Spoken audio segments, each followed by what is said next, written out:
everybody. You may notice that it's just me. My name is Connie, by the way. Uh, Tristan and I will be doing the movie topics together, and then I will be doing the crime topics by myself. But I'm not technically by myself. Max, he's a good boy. He will be my co-host. He is almost 4. He will be turning 4 at the end of this month. I do have 2. Shadow is 2. He won't sit still for these type of things. But Max was my first baby. We did adopt his brother also, but Cleo sadly passed away. I miss him very dearly. But yeah, this is Max. He will be joining me. I will miss Tristan doing these, but he wants to stick more to movie stuff, and that's okay. We'll start doing more movie topics and whatever he wants to talk about when he joins us. And then I will be doing the crime talk. Yeah, because that is my main focus and passion. And then together, of course, do the movie stuff. But I might look not decent because I just got back from taking my daughter to her gymnastics thing. And I was running around. I'm very tired. But yeah, before we get into today's topic, last week you may notice that my video cut short. That's because sometimes I hit the exit button on my keyboard, but we were talking about solved, technically not really solved because the murderers weren't found for Little Miss Nobody and the boy in the box. They were just identified after decades long search for who they were. But we still don't know who their killers are. The last case we were going to do was the case of William Deshaun Hamilton. He was a little boy that his remains were found 20 years ago in 1999. So more than 20 years ago. He was 6 years old and he was found near a cemetery. But in this case, we do know who sadly murdered him. It was his mother. She was arrested, charged with his murder. Her name is Teresa Ann Bailey. Allegedly, that she gave him substances. I don't know what they were, and hit him on the head, which caused his demise. Very sad, but I'm just glad he has a name and that this will be brought to justice. Very sad. I don't think this has been brought to trial yet, so he has not been found guilty or innocent, so keep that in mind. But she has been charged with his murder. All right, so today's case, we are going to talk about the disappearance of Brandon Swanson. I first heard about this a few years ago, and it honestly brought me to chill. I couldn't even fathom the story. I was like, this really happened? It's something out of a scary movie. When I watched it, the episode that I was watching, it brought chills to my arm. Like, I had goosebumps. And it honestly scared me. Like, I turned around because I was like, oh, very sad because he is still missing. There has been no updates recently. Hopefully they find him, because it's just, as a parent, I can't imagine what happened, not knowing what happened to your child. It's very sad. But we'll get into it. Dive in. So Brandon Swanson was born on January 30th, 1989 in Minnesota. Not much information on his life before he disappeared, except that he graduated high school in 2007. My older sister graduated in 2006. and I think the other one in 2000. So I can imagine life around that time. I mean, my sister's much older, 9, 6, and 3 years older. Envision the time back then, 2007. I was forced to watch The Hills, watch them play The Sims, and of course, going to Hollister. Not for me, for them. All right. So the day he vanished was his last day of freshman year college. He was studying wing urbiance at Minnesota West Community and Technical College.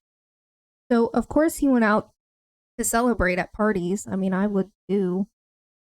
I don't think that's an easy course to do. Everything I read, it sounds like he was very smart and he had his future planned out. He was seen drinking at his friend's house in Amby, but his friends say he had a shot of whiskey and was not intoxicated. Brandon left the party a little bit after midnight to drive to his parents' house in Marshall, so about a 30-minute drive. Around 1:15 a.m., his car got stuck in a ditch. He tried calling some friends, but no one answered, so he called his parents around 1:54. Which, good. I would want my kids to call me no matter what time of day or night. Like, because I would be dead if I called my dad in the middle of the night, which is sad. But I'm so glad that there are parents out there that no matter what would come and help their kids. When his parents got to his supposed location, they told Brandon that they did not see his light. So they asked him if he could flash his light.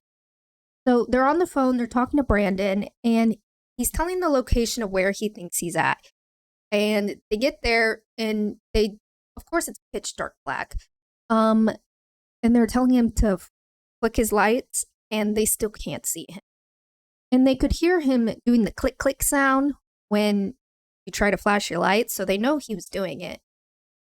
Obviously, everyone grew frustrated, so Brandon told his parents he will walk to the town Lind, probably pronouncing that right, Lyn, where he believed he could see lights. Brian, Brandon's father, took his mom Annette home, Brandon's mom, and went back out to find his son.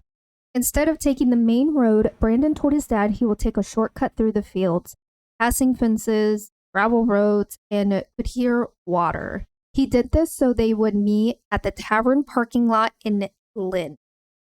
Well, I'll tell you one thing. My ass would definitely not have done that. Not saying it's his fault. Definitely not his fault. But I can envision what's going on, and I'd be terrified. I'd be in a little ball in a ditch waiting until I heard a car. I imagine going through a field and there's woods and you can hear water. I'd be terrified. I've seen one too many scary movies. So Brandon continued to be on the phone with his father, hoping that they could see each other at some point. And at the 47-minute mark on the phone, Brian heard his son say, "Oh shit." Then the phone call ended. Brian tried calling his son many times, but it went unanswered, and by morning time, it went straight to voicemail. They got a hold of his friends to try to find where his car could be. Terrifying. I can't imagine talking to anybody on the phone, and then you hear, "Oh shit," silence, and never heard from again. It's terrifying. And as a parent, talking to your son, and that's the last thing you've ever. I just can't imagine. So around 6:30 a.m., they tried to file a missing persons, but the police said to wait because it's not unusual for this to happen. Which I don't know what they mean by this. Unusual to happen, that you're talking on the phone and then they say it from again. I don't think that usually happens. And it's bizarre to me that, you know what? Police, when police should always take down a missing person report, whether they like it or not. And the first 24 hours is very crucial in any missing persons case. Phone records later showed that the teen was nowhere near Lind, where he told his parents he was. His cell phone calls were traced to a tower 20 miles away in Minnesota. Authorities began their official search for Swanson shortly before noon. At approximately 12:30 p.m., his Chevrolet Lumina was found in a ditch in Lincoln in Yellow Medicine, just a mile Tutan. Yes, 100% probably pronouncing that wrong. Paunton. No signs of damage to the car or possible injuries.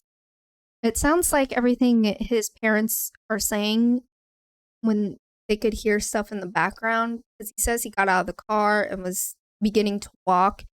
So it seems like foul play was not near his car. So his car was found 25 miles away from where he told his parents he was, which is kind of, I mean, he was very positive of where he was. He told his parents, this is where I am. And it's more than 1 mile away from where he was. It was 25 miles away from where he said he was. Granted, it was dark out and he was drinking. His friends say he was not drinking a lot. I don't think he was intoxicated because his parents would notice a different behavior over the phone if he was intoxicated. So it's all very confusing of where exactly he was when he disappeared. So they brought in dogs to investigate where he possibly could be. They led investigators to the woods where the river was high as 15 feet and as low as the knee, but his body would have been washed downstream.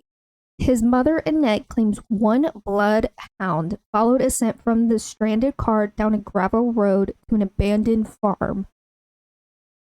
The case went cold since no evidence came out.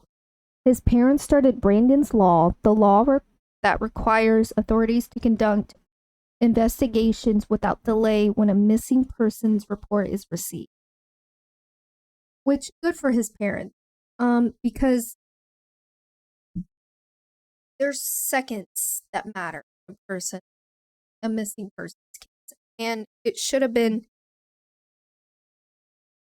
handled very quickly. And I just feel so bad for the parents. All right, so some theories that could have happened to Brandon. One, authorities believe that Brandon fell in. They don't actually believe he is still in the water. They think that he might have fell in the water and he did make it out. It was below 40 degrees that night, so they think he continued to walk. And he got hypothermia and passed away. There was a report that says that a search dog indicated human remains near Mud Creek, north of Porter, but authorities never found human remains. There was also a report that says that Swanson was legally blind in his left eye. That's why he wore glasses, and that his glasses was found in his car. From the same report, it said that Swanson said not another fence right before saying "oh shit" to his father. Another theory is that Brandon planned all this and he disappeared on his own accord, and that he's living under a new identity. Noted that Brandon did not have any mental illness that we know of. Another theory is that he drowned. They did report that his phone was still working after he got off the call with his father. So if the phone was submerged in water, all of his calls would have directly gone to voicemail. It is possible that his phone fell on the ground while Swanson fell into the river, but no cell phone was ever found. Another theory is that he found shelter somewhere, and foul play may have been done there. He may have found shelter on private property and someone did not like that.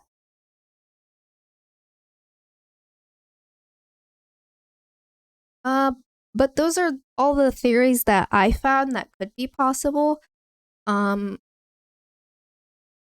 it's so hard because when it comes to Mother Nature, you never know what she's capable of, which is very scary. So if he did fall in the river, I would think he would have been found, whether he was washed um, downstream.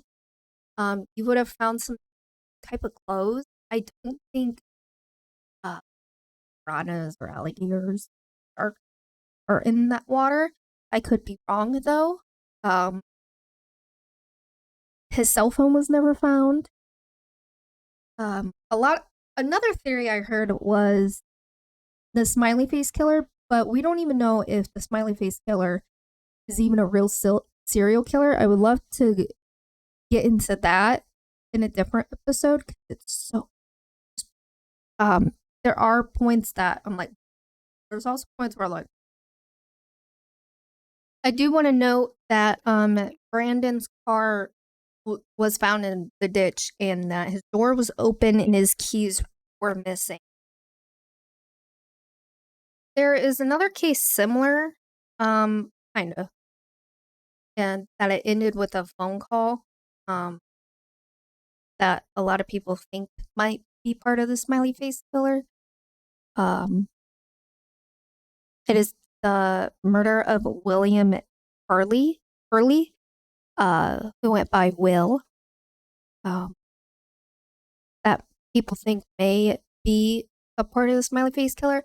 So the smiley face killer is alleged that across the United States that men are found in a body of water killed. Our first case we did of Brian Schaefer, his body has never been found, but people think that maybe he was a victim to the smiley face killer. We don't even know if the smiley face killer is real. But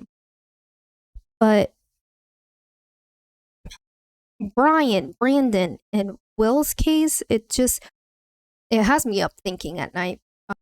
But William Harley, he disappeared on October 8th, 2009. He was 24 years old and he was from Boston, Massachusetts.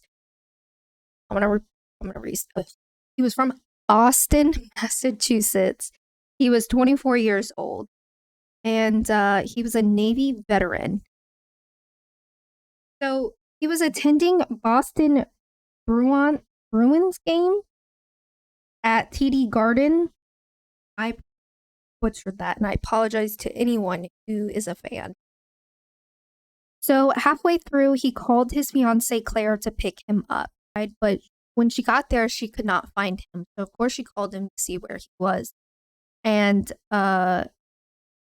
you could hear him ask someone in the background of where he was, and the person replied,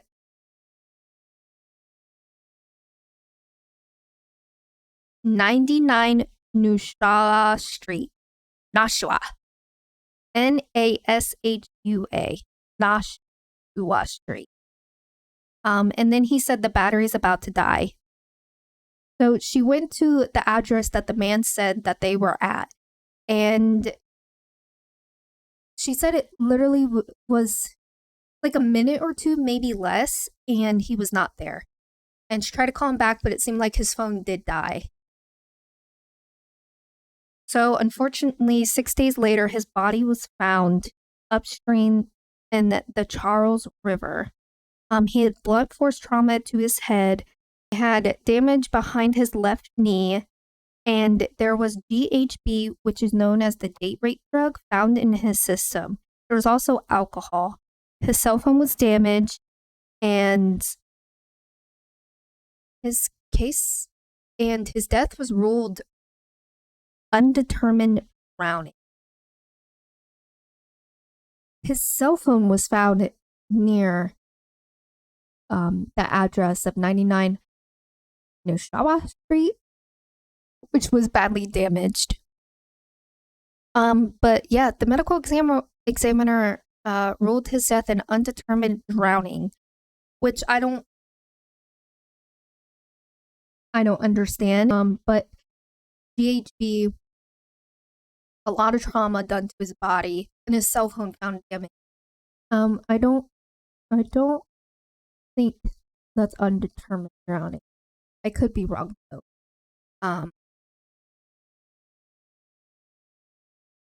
There has not really been any updates in his case, which is unfortunate. Or in Brandon's case, could they be a victim of the smiley face killer? Maybe. We don't even know if the smiley face killer is an actual killer. I'd like to do another episode where I go full in depth about what I find about the smiley face killer. But these two cases, man, it just terrifies me. To be on a phone call with someone and then they disappear or die right after. And with Will's case, all the trauma that was done with his body, and he was found in water, and the person on the other line when he gave the address, a theory I read was that he was at the game and someone slipped him the GHB, date rape drug, and followed him out there, and that's when foul play was done. I think that is the most reasonable thing. I think that's what happened. Unfortunately, when someone's found in a body of water, a lot of DNA is taken from the body, taken off the body.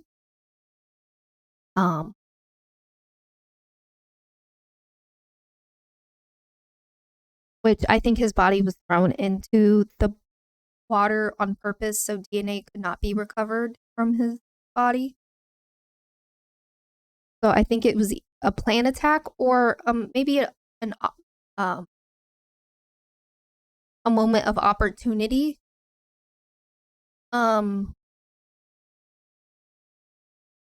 It's kind of bizarre to me, as if I put myself in the shoes of an attacker and I go to this game and I'm trying to figure out who I want my next victim to be.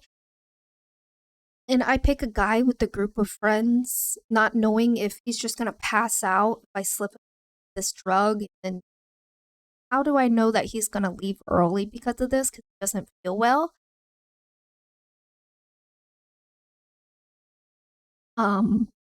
So that makes me believe that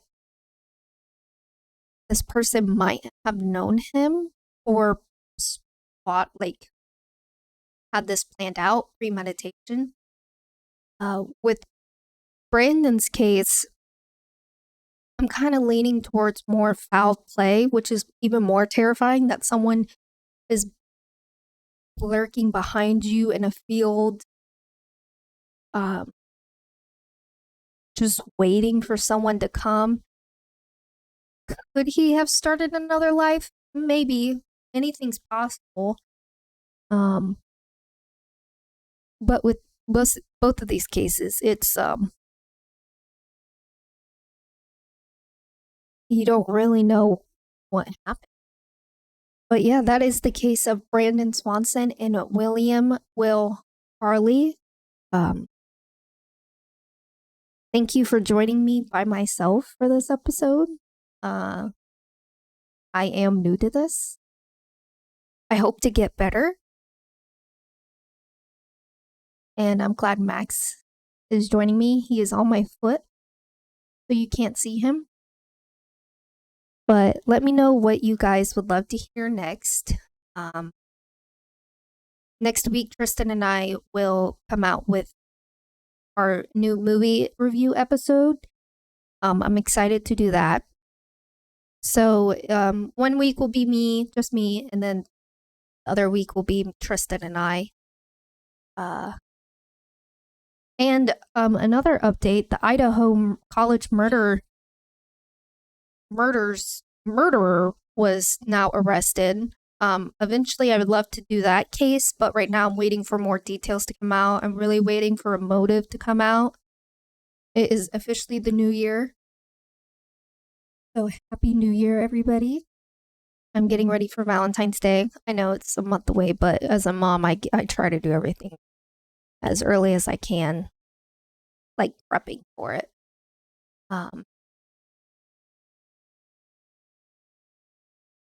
But yeah, leave a comment about what you guys would love to hear next or what you think happened to Brandon and Will. And I will see you guys soon.